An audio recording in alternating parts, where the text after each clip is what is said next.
In this vlog, we look at how to handle information on medicines and prescribing. We discuss how to make sense of the large volume of information that's produced daily. Information which could lead to a change in practice. This information could include alerts and signals, learning from an incident or near miss, new research summaries, high up on the information mastery pyramid, UK guidelines, randomised controlled trials, RCTs, policies, legislation changes, public figures and influencers, individual research studies, media articles, and even advertisements. So how do we make sure that both ourselves and our teams are up to date with the most relevant and most important information for our area of practice? This vlog looks at ways to manage information overload.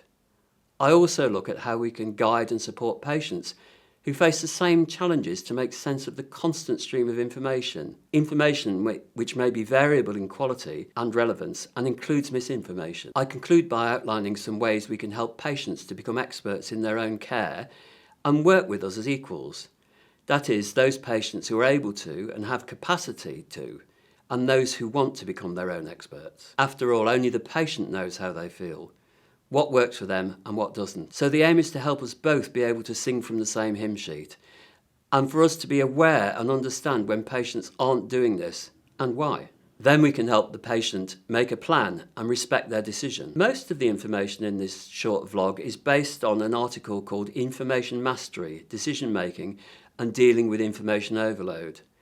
The reference for this is here and it will be shown at the end. It was not until the 1980s that the importance of teaching consultation skills was fully recognised. Likewise, the art and skill of managing information is also something now considered to benefit from being studied, and specific, often learned approaches adopted. Research and audits continue to show that people's decision making can depend on many factors.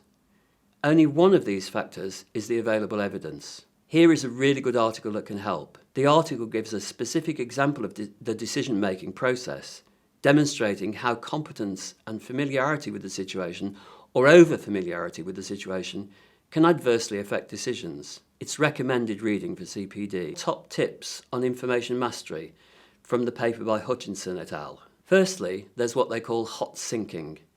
They suggest instead of unfocused reading or attending teaching sessions with a generic curriculum, set aside a golden hour once a week to devote to your CPD, spending this time looking at summaries of evidence related to your area of practice. Secondly, what they call foraging. In order to meet this need, what they suggest is finding a service that summarises the literature for you, including other sources of information and things that alert healthcare professionals and patients to what new information is available. An example of this would be to sign up to NICE alerts. Thirdly, they talk about what to do when you're stuck and you need some specific information. This is called hunting. This is where you look at a specific trusted source of information such as Medline, Google Scholar, or resources available within your organisation, such as library services. And finally, the paper stresses the importance of understanding the numbers, including the use of visual presentations. This is something which we will return to in a future vlog. This is important for both clinicians and patient, and is mentioned in the vlog entitled It's My Decision. Helping our patients manage information.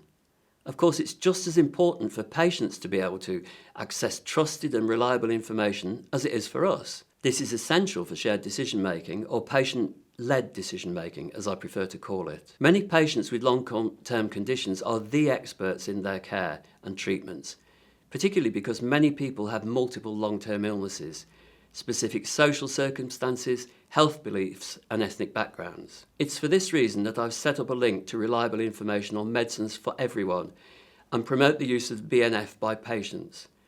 The NICE guideline on shared decision making also mentions two simple ways in which we can share information with patients and ensure we have the same understanding of the situation. The first is the chunk and check technique. With the chunk and check technique, you break down the information into smaller, more manageable chunks. In between each chunk, use methods such as teach back to check for understanding before moving on. By separating disparate individual elements into larger blocks, information becomes easier to retain and recall. The second teach back technique, teach back method, is a useful way to confirm that the information provided is being understood by getting people to teach back what has been discussed and what instruction has been given. This is more than saying, "Do you understand?" and is a check on how well things have been explained and understood. It links nicely with the chunk and check approach. I hope you find this useful, and it provides materials for discussion and reflection. These, of course, can be used in your appraisals, in peer reviews, and for revalidation. You can find a template for reflection here.